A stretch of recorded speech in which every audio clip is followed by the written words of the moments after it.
Hello class, today we're going to be going over chapter 38, which is respiration. We're going to be talking about animals that obtain oxygen via the respiration cycle. We're going to be talking about the simplest ones to our terrestrials, to our invertebrates and our vertebrates, and finally how humans undergo respiration itself. So one thing you're going to want to know is the actual definition of what respiration is. It is the physiological process that supplies our body cells with oxygen from the environment. In doing so, we also are going to be having our waste product, which is carbon dioxide, which needs to be removed from our cells back out into the environment. Animals undergo respiration because they need oxygen to generate energy just as we do. We undergo the cellular respiration cycle, as you recall from Bio 101. And remember, the ultimate reason why we do cellular respiration is because we need to exhale or exclude the carbon dioxide from our bodies, as well as create our actual breakdown glucose itself to generate our heat that we want. Respiration is possible because of the actual gases, oxygen and carbon dioxide, which follow their concentration gradients themselves. So one thing you also are going to want to know as well is what are respiratory surfaces. So we say that respiration occurs at respiratory surfaces, and they can be 1 or 2 cell layers thick themselves. This is the first layer of gas exchange, okay? So respiratory surfaces are basically a very thin and moist layer of cells that gases can diffuse across. So this is where oxygen first enters the body, and the last layer of gas exchange where carbon dioxide leaves the body.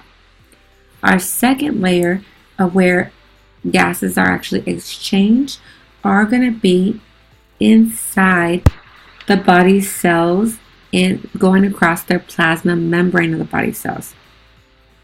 So let's go ahead and take a picture and look at it. This right here is showing the external environment where we're going to be getting our oxygen from. Oxygen is going to go through our first layer of gas exchange. This is going to be considered our respiratory surfaces. Remember, it can be 1 or 2 cell layers thick. And respiratory surface is pretty much, remember, defined as a thin, moist layer of cells that gases can diffuse across. So oxygen is going to come in. It may go through the actual internal environment through that what we call interstitial fluid, which some vertebrates have. Then it'll finally go across the second layer of gas exchange surface, which is where basically through the plasma membrane of our body's cells. Then cellular respiration is occurring. So of course we have our waste product, which is carbon dioxide. And then that carbon dioxide comes out from the plasma membrane of the cell. Then it might go through the circulatory system of the actual some invertebrates or all vertebrates themselves. And then finally go ahead and be relieved out of the actual respiratory layer, surface layer right here, and be released back into the environment itself, where plants can go ahead and take it up and undergo photosynthesis to fix back for us back into oxygen. There are multiple factors that can affect the rate that respiration actually occurs. So one thing is we're going to be talking about the surface area, and another way it can actually affect the way that the rate of respiration is going to be at the gas concentration gradients. Okay, so the more surface area, the more molecules can cross the surface at once. That's why we have a lot of ciliated surfaces on our cells and our respiratory tract, because it just allows for a lot more space for this gas exchange to occur at. Also, the steeper the gas concentration gradient across our respiratory surface, that means that the faster the diffusion is going to happen as well. So also, respiratory proteins are going to be able to increase the actual concentration gradients to allow the actual more oxygen to be able to cross those respiratory surfaces using those respiratory proteins. So respiratory protein, you're going to want to know the definition is our proteins with a metal ion that transports oxygen within a circulatory system. So a really, really good example for you all to know is going to be the example of the hemoglobin in invertebrates. Hemoglobin is the main respiratory protein in invertebrates. Okay, so what's happening is there's actually 4 subunits in a hemoglobin where 4 oxygen can attach to those ions, which are actually located at the center of each of those subunits that make up the hemoglobin. So I'm going to draw you a picture really quickly. So that'd be kind of like, this is one subunit, another subunit. So this is a hemoglobin with my 4 subunits, okay? At the very, very center of each of these guys, let's just put this little blue, this will be where my iron is located on my hemi group. And so oxygen is very, very, very attracted to iron. So when oxygen is going through your system, it will actually want to go ahead and attach to where these actual iron metal ions are. So that's why we are able to actually attach 4 oxygen molecules on this hemoglobin itself, because each subunit can actually carry 1 oxygen each. So one thing you're going to want to know as well is that hemoglobin is basically a protein inside a red blood cell, and it's basically carrying oxygen from our lungs to our body. It does this through our arteries. In the veins, however, this is where we're going to find deoxygenated blood. So basically, after it's already passed and taken the oxygen and delivered them to each of your body's cells wherever it needed it, then it has to go ahead and transport that deoxygenated blood back to the lungs to go ahead and pick up more oxygen to basically go through the whole circulatory system all over again. You are going to also want to know what respiratory mediums are. They are basically environmental substances where oxygen is acquired and gases are exchanged. So what does that mean? We actually have 2 different ones that we're going to be comparing in this slide right here. Respiratory medium can either be water or it can be air.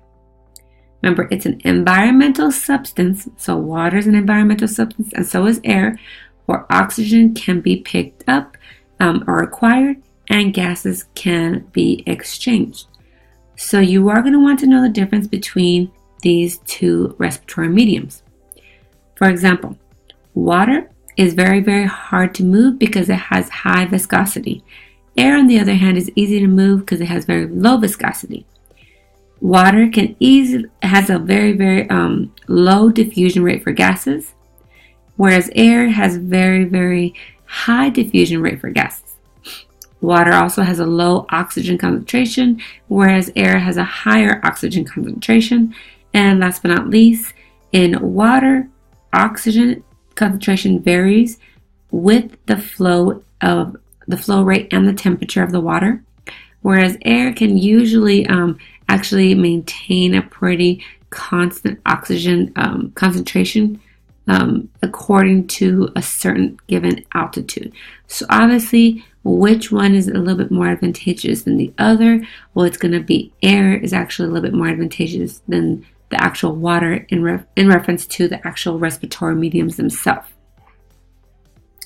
So now we're going to go ahead and jump into the respiratory system in animals themselves.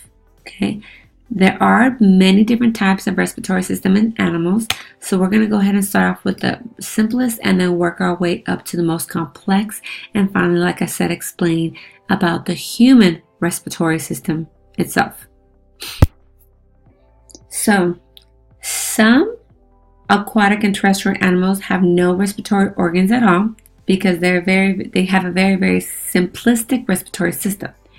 Some other ones have very complex respiratory systems and are equipped with their respiratory organs as well. For example, gills are going to be found with the aquatic animals, whereas lungs are going to be found with actual terrestrial animals. So there's just different types of respiratory systems in all animals. So like I said, let's go ahead and talk about the simplest first. The oldest and simplest groups that we talked about previously are cnidarians and platyhelminthes. Both of these have no respiratory or circulatory organs. So instead of using those respiratory organs that are actually missing for these simple invertebrates, they're actually going to do their gas exchange, which is the intake of oxygen and the release of carbon dioxide, via an integumentary exchange. So if you know what integumentary system is, that's pretty much your skin layer. Okay, like your epidermis, your dermis, all that kind of stuff. That's going to be what integumentary exchange is. It's basically the diffusion of gases, across the outer body surface, or like I said, the easiest way of thinking about it is actual skin itself. This is only helpful if the gases travel a very short distance, though, however. So now let's go ahead and talk about a little bit more advanced organisms where they actually use their gills as their respiratory organs. So right here, we're going to be talking about our aquatic animals, okay? So some invertebrates acquire oxygen via the respiratory organs that they use called their gills. You will want to know the definition of a gill, which is just a filamentous or plate-like organ that allows for respiration to occur in these aquatic invertebrates. It could be internal or external, and their function is to increase the surface area for gas exchange to occur in. Gas exchange actually occurs at the membranes of the gills themselves. So the membranes of gills are very, very, very closely associated with the circulatory system of the aquatic animals as well. Because what's happening here is as the circulatory fluid passes through the gills, it's exchanging the gases with the water around the gill membrane itself. So continuing on talking about respiration of aquatic, now we're talking about the vertebrates though, we're going to be in reference to those bony fishes. Okay, so previous slide was our invertebrate aquatic individuals. Now we're talking about the actual aquatic vertebrates, aka our bony fish. Bony fish actually allows for respiration to occur through their gills, and most bony fish actually have a movable gill cover that goes over their gill slits itself. Okay, water is going to move into the mouth here and out of the body through the gill slits. Right here, out through those gill slits right over here, and as you can tell, a whole lot more surface area as well. Okay, each gill consists of bony gill arches, and each with many gill filaments attached to that as well. So all those many actual gill filaments inside of those guys are very, very important because these are actually where there's an accumulation of capillary beds. So as you can see right here in this picture. So capillary beds are all just like a huge network of capillaries right here in kind of like a web-like fashion. Okay. So those are important because that's where gas is actually going to go ahead, are going to be exchanged. So gases that are actually in the water are going to be exchanged with gases in the actual circulatory system right in here. Okay. So in bony fishes, water and blood actually exchange gases while moving in opposite directions. That is actually what's known as our counter current exchange. So we actually have the water, our environmental water, which has gases in it, moving in one direction, and then our actual circulatory system with its own gases going in the opposite direction. So counter current exchange is occurring here. And once again, this occurs in aquatic vertebrates, aka our bony fishes. So now we just got done talking about the aquatic invertebrates and vertebrates and how each of those undergo respiration or do their respiration. Now let's go ahead and get into the actual invertebrates that live in terrestrial environments. So some of the actual terrestrial invertebrates we're going to be talking about are our annelids and our nematodes. Both of these actually rely solely on integumentary exchange. The annelids, however, are able then to not only do integumentary exchange, but also go further and deliver the gases to the cells of the body through their circulatory system. And arthropods are the most successful invertebrates living in a terrestrial environment because they have that hard integumentary surface, and that allows them to conserve water, and they have a tracheal system which allows for respiration for these guys to occur. So let's talk about the tracheal system of insects and spiders next. So the tracheal system is actually going to be made up of repeatedly branching air-filled tubes that you can see right here, right here, right here. There's all the trachea right here. And these guys are going to be reinforced or basically enclosed with the hard chitin outer layer, which you can see right over here. Okay, so the way this occurs is you have spiracles first, which are small little tiny openings that openings to the body surface that allow air to enter into the tracheal tubes. Then once the actual air is in these tracheal tubes, then it's going to go into the tracheal branches, which are the very tips of these guys right here. And these are actually very closely associated with the circulatory system of that organism itself. So there's a tracheal system. And so of course we're going to get into the little bit more complex respiratory organ, which we know are going to be the lungs next. Terrestrial invertebrates, such as snails and slugs, possess a respiratory organ which we call a lung.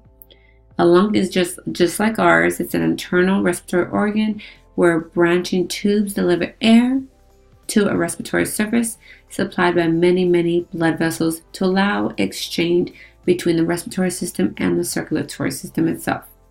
There's going to be many different types of lungs we're going to be looking at. So for example, spiders and scorpions typically have only one or more book lungs in addition to tracheal tubes. They can also have either or, they don't have to have both. So what is a book lung? You will want to know the definition of this as well. A book lung is just where gas exchange occurs over thin sheets of tissue. And with the next slide, we actually have a really good picture of it. Here is actually a book lung you're looking at right here. These long air-filled spaces right here, but hemolymph-filled spaces right over here. So once again, what is the definition of a lung? You will want to go ahead and be able to say that, and that is where gas exchange occurs over thin sheets of tissue.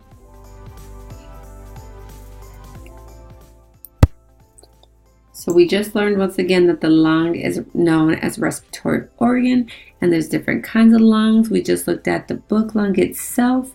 Remember, book lungs are actually where gas exchange occurs over a very thin sheet of tissue. Some examples of some invertebrates that live in a terrestrial environment that have these guys are going to be your snails and your slugs. Now we're going to look at the terrestrial vertebrates that actually have what are known as paired lungs. So depending on the kind of organism it is or the kind of vertebrate it is, they can actually have these paired lungs throughout their whole life, or if they undergo metamorphosis, they're going to only have lungs at certain times of their developmental stages of their life.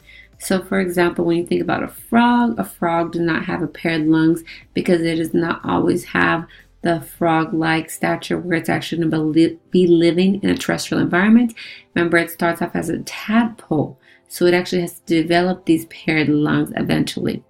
So amphibian larvae are going to be typically have gills, and that's of course as a tadpole. But once again, as they get into adulthood, they're going to actually undergo metamorphosis and develop those paired lungs themselves. So now we're going to get into a little bit more complex organisms, which is going to be our reptiles and mammals. Lungs here are the only respiratory organ available for these guys. Even though it is the only respiratory organ available for reptiles and mammals, That does not mean that the structures are all going to be identical. They might have differences, such as in birds. Birds' lungs do not expand or have any kind of expansion at all. Not like us. When we breathe in, our lungs expand, fill with air, and then as we exhale, they go ahead and decompress and go back to their normal size. Birds do not have that. They have inelastic lungs, so meaning no expansion occurs here. Instead, the air is going to go through these expandable air sacs attached to each of the lungs. So here's the anterior air sac, which is to the front of the bird, and then the posterior air sac would be back here in the back of the bird. But the lungs are located in between both of these air sacs. So this is where the actual expansion will be occurring. And it does take 2 full breaths for air to pass through through the entire, I should say, respiratory system itself. So the first inhalation goes and fills up the posterior air sac, and then the air is going to be flowing through into the lungs here, and that's during the exhalation of the bird itself. Then during the second inhalation, it's going to be actually filling this anterior air sac. And then finally, the second exhalation where it breathes it back out, it'll be coming back out. So it does take 2 full breaths for a bird's consumption of air to go through their entire respiratory system itself. So terrestrial vertebrate respiration in mammals, okay, so you should be a little bit more familiar with this, of course, because we are considered a mammal, where air is drawn into the body by expansion of the chest cavity. For us, we actually have a muscle that helps us to do this. We have a couple muscles that help us do this, but you would be more familiar with the diaphragm. So that actually allows us to expand our chest cavity or our lungs to allow an increase of airflow into our respiratory system. And once it's inside the body, the air is going to flow through those smaller airways into tiny little sacs called alveoli, where the actual gas exchange will be occurring. So from here on out, the remainder of the lecture will be talking about the human respiratory system, where we're going to be able to describe and clearly define the actual process of respiratory system from beginning to end in our own systems themselves. If you have any questions, please feel free to email me, and I will be going over this summary in lecture on Thursday.